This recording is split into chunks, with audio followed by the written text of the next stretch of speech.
Well, I apologize in advance because it appears like I'm a little tied up today, but I promise that today's episode will be insightful and hopefully you'll learn something from it.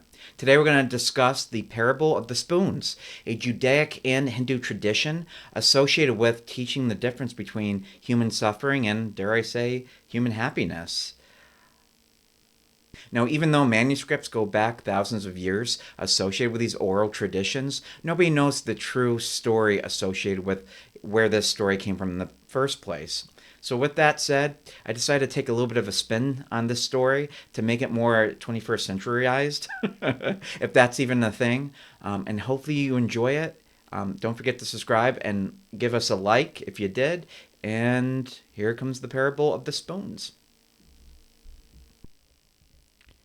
In the midst of a hospital intensive care unit, a child sits by their sick father, drawing their favorite anime demon character.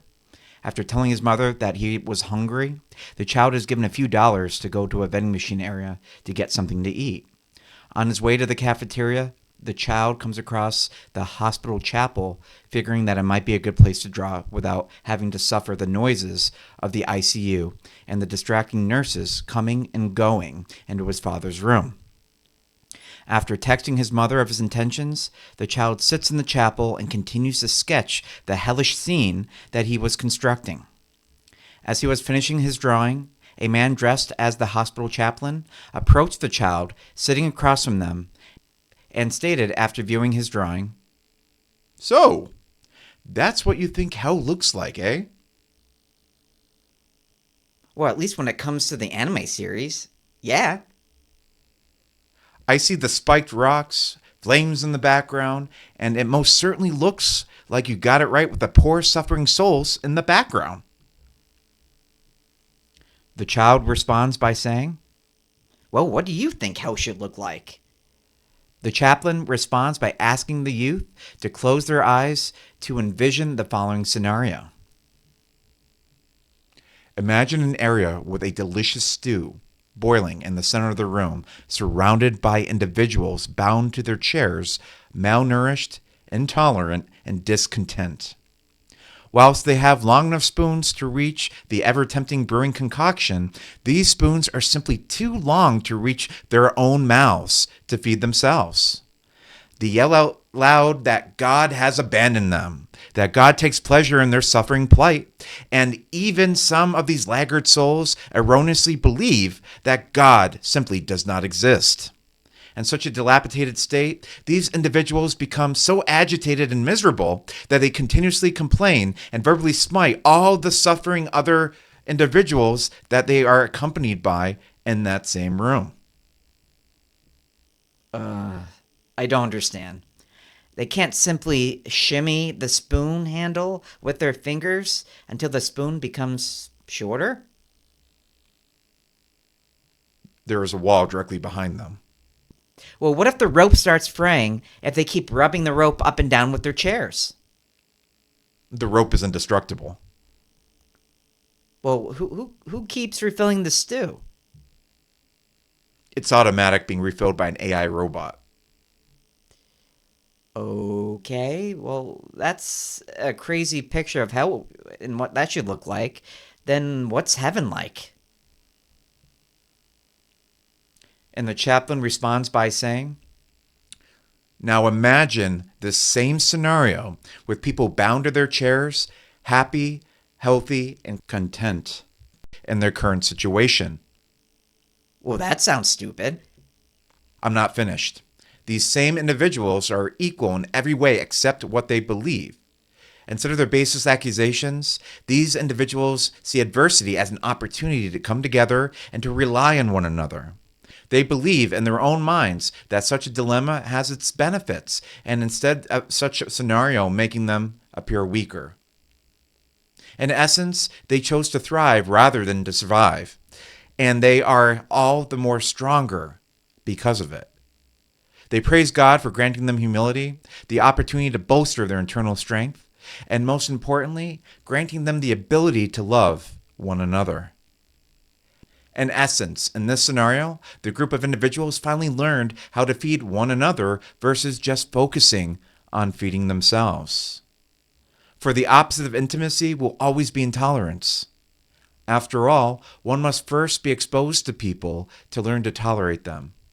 And through such tolerance, the embers of friendship might prevail.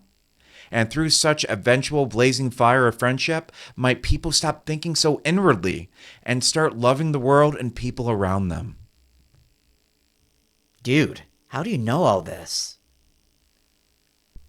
The chaplain smiles. And replies to the child. Well, Joshua, I have been around much longer than you. Not to mention, it's my job. I would imagine that there are great things in store for your future when it comes to the work that you will do. As the child looks up, realizing that he had never given the chaplain his name, the chaplain could no longer be found. All right, well, currently I'm on the shareable website where, even though they have some grotesque pictures of this whole spoon parable, it gives you a good visual representation of what the story is trying to convey. So with that said, like I indicated before, the story itself is thousands of years old, and there's multiple versions of the story. So please don't get caught up when it comes to the wording and whose parable is more accurate. Again, it's the underlying message that I want my viewers to kind of receive and understand versus the specific details. And again, for those of you who didn't catch it the first time, I did distort the story quite a bit to make it sound like it was coming from the 21st century, right? Texting his mother, being in the ICU, none of that came from the original story. But the message is still the same.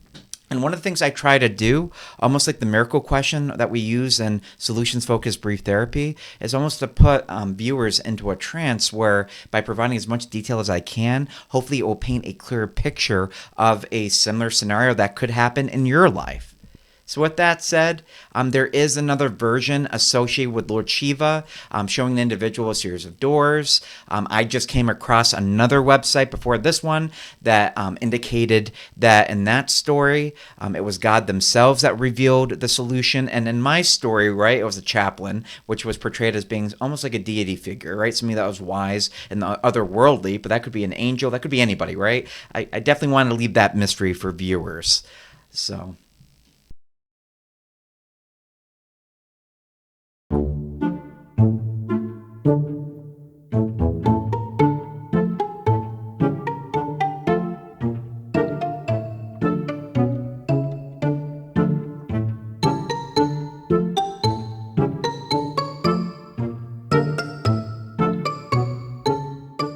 All right, so as you can see in this short video clip, again, that came from the Shareable website.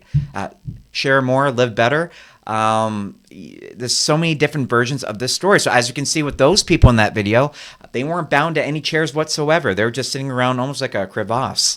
But with that said, hopefully this gave you some insight when it came to how oral traditions can breed values and belief systems. I can definitely see that that kid was onto something when it came to shimming the spoon down one's hand. But with that said, hopefully the parable made sense to you, where a lot of human suffering comes from their mindset, right? When it comes to not deriving meaning or significance through the trials and tribulations in which they go through. Some religious texts, if you want to call them that, like the Law of One, claims that the reason why we have finite minds and abilities is to learn love and acceptance. I personally like to think that's true. That, of course, decision will be up to you. So hopefully you enjoyed today's episode. If you did, please give it a like, and I will see you on the next one.